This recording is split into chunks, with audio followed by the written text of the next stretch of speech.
Hey guys, welcome to the second episode of comic tales. तो guys, पिछले episode में हमने देखा था कि इल्यूमिनाटीज नेमर को अपने ग्रुप से निकाल देते हैं और फिर नेमर जाके खुद का अपना एक ग्रुप बना लेता है। फिर इसके बाद हमारी कहानी की शुरुआत लेटवेरिया से होती है, जहाँ पर नेमर डॉक्टर डूम के साथ उसके कैसल में डिनर कर रहा होता है। फिर नेमर डॉक्टर डूम को समझाता है कि इनकर्जन की वजह से सारी अर्थ धीरे धीरे डिस्ट्रॉय हो रही हैं। फिर नेमो डॉक्टर डूम को अपने ग्रुप में ऐड होने का ऑफर भी देता है और कहता है कि तुम्हें इस अर्थ को सेव करके आने वाली दूसरी अर्थ को डिस्ट्रॉय करना होगा।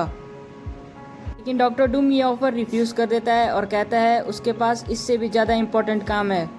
फिर नेमो डॉक्टर डूम से कहता है कि उसे उसकी मदद इसलिए चाहिए कि उसके ग्रुप वाले नेमोर के कंट्रोल से बाहर हो चुके हैं। जैसा कि नेमोर के ग्रुप वाले विलन होते हैं, वो लोग दूसरी अर्थ को डिस्ट्रॉय करने से पहले वहाँ के लोगों को बहुत टॉर्चर करते हैं। वो लोग इस चीज़ को बहुत ही इंजॉय करते हैं। लेकिन ये इंसिडेंट बहुत हद तक होने के बाद नेमोर अपना पेशेंस लूज कर रहा होता है। लेकिन फिर एक बार डॉक्टर डूम उसकी मदद करने से मना कर देता है। फिर इतना कहने के बाद वो अपनी चेयर से उठ के चला जाता है। फिर इधर 8 महीनों में दुनिया इधर से उधर हो जाती है।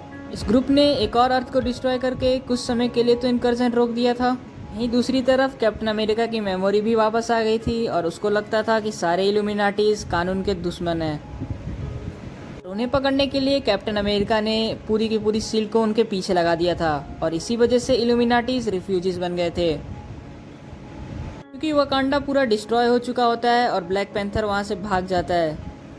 वो एक नया जगह ढूंढता है अपने छिपने के लिए।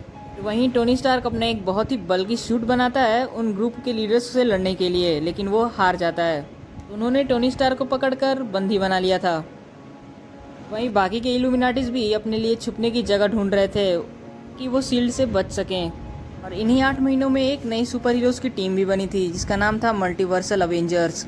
इस ग्रुप में कॉस्मिक हीरोज़ इंक्लूड थे, जैसे थॉर और हाइपेरियन। फिर इन्होंने मिलकर ये पता लगाया था कि ब्लैक प्रिस्ट नाम का एक एंटिटी है जिसको इनकर्जन के बारे में कुछ मालूम है। और फिर इसी का पता लगाने के लिए वो लोग ब्लैक प्रिस्ट के पास जाते हैं, लेकिन वो लोग उन पे हमला कर देते हैं। और फिर इधर मल्टीवर्सल अवेंजर्स भी उन पर अपनी पूरी ताकत से वार करते हैं। लेकिन फिर वो नोटिस करते हैं कि ब्लैक प्रिस्ट पर उनकी पावर्स काम नहीं कर रही है, तो थॉर अपना फुल पोटेंशियल यूज़ करके उन पर एक थंडर स्ट्राइक मारता है। फिर वो ब्लैक प्रिस्ट के जितने भी मेंबर्स थे वो सारे धीरे धीरे करके हटने लगते हैं और उन्हें तब पता चलता है कि उनका लीडर वहाँ पे आ रहा है। ये अवेंजर्स उस पर अटैक करने के लिए तैयार हो ही रहे होते हैं, तब तक वो आके अपना मास्क हटाता है और फिर इन सबको पता चलता है कि वो डॉक्टर स्टीफन स्ट्रेंज था। यही देखने के बाद थॉर उससे पूछता है कि तुम आखिर यहाँ पे कर क्या रहे हो, और तुम्हें पता भी है कि अर्थ पे बाकी सारे इल्यूमिनाटीज कितने मुश्किल में हैं। फिर डॉक्टर स्ट्रेंज कहता है कि मुझे सब पता है। मैंने ये ब्लैक प्रिस्ट का ग्रुप इसलिए ज्वाइन किया है क्योंकि मुझे इनकर्जन के होने का सोर्स पता करना है। मैंने उसका पता भी लगा लिया है। फिर डॉक्टर स्ट्रेंज उन सबको बताता है कि इनकर्जन दरअसल में एक कुमलाल और आइवेरी किंग्स के बीच में चल रहा एक वॉर है। फिर डॉक्टर स्ट्रेंज कहता है कि अगर हमें ये इनकर्जन रोकना है तो हमें इनमें से किसी एक को हराना होगा, और डॉक्टर स्ट्रेंज ये करने की बहुत टाइम से कोशिश कर रहा होता है। फिर इधर अर्थ पे कैप्टन अमेरिका और उसकी शील्ड ने रीड रिचर्ड्स को ढूंढ लिया होता है। यहीं हमें एक जोरदार बैटल देखने को मिलता है। वहीं रीड रिचर्ड्स की टीम अकेले नहीं थी, उसके साथ में स्पाइडरमैन और बहुत सारे सुपर हीरोज आ गए थे। फिर इसी बैटल के ख़त्म होने के बाद finally Reed Richards captain America को बंदी बना लेता है। फिर कैप्टन अमेरिका को कैप्चर करने के बाद रीड उसको ये समझाता है कि अभी तक इनकर्जन नहीं हुए हैं, इसका मतलब ये नहीं कि आगे आने वाले समय में इनकर्जन हमें नहीं देखने को मिलेंगे। ऐसा होने का रीज़न बस यही था कि थैनोस और उसकी ग्रुप ने अर्थ के सामने आने वाली हर दूसरी अर्थ को डिस्ट्रॉय कर दिया है। लेकिन अब ऐसा नहीं होगा, क्योंकि उस ग्रुप के लीडर नेमोर ने हमारी इल्यूमिनाटी को वापस से ज्वाइन कर लिया है। थैनोस और उसकी आर्मीज़ ने ये डिसाइड किया है कि अब वो इस अर्थ को डिफेंड करने के बजाय आने वाले अर्थ को प्रोटेक्ट करेंगे।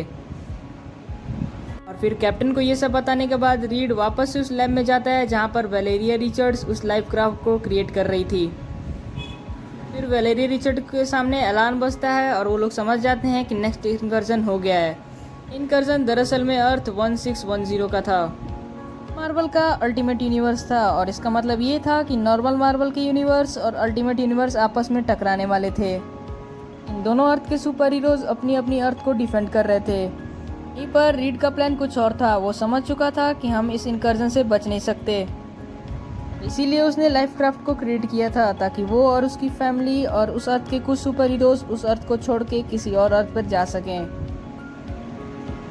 बैक्स्टर बिल्डिंग के बाहर तो कुछ अलग ही सीन था। वहाँ पर एक बहुत ही भयानक जंग छिड़ा हुआ था। यहाँ पर मार्वल के डिफेंडर्स लोगों को बचाने की कोशिश कर रहे होते हैं। वहीं पर दूसरी तरफ हर एक सुपर हीरो का अपना अलग प्लान था। साइक्लॉप्स इस बात का पता लगा लेता है कि वहीं पर फिनिक्स एग है कि थोड़ी देर में ही हैच होने वाला था, और इसी बात का फ़ायदा उठाकर साइक्लॉप्स उसके पास जाकर उसकी सारी फिनिक्स फोर्स को एब्जॉर्ब कर लेता है।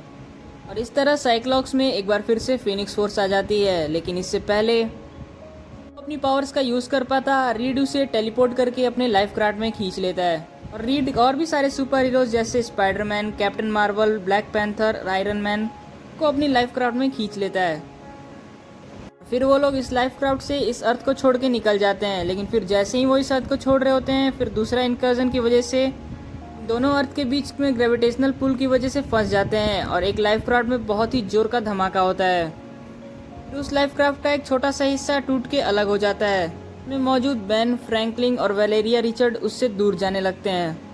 जन अपनी पावर्स का यूज़ करके उस लाइफ क्राफ्ट को प्रोटेक्ट तो कर लेती है, लेकिन एक बार फिर से वो ग्रेविटेशनल पुल की ओर खींचा जा रहा होता है।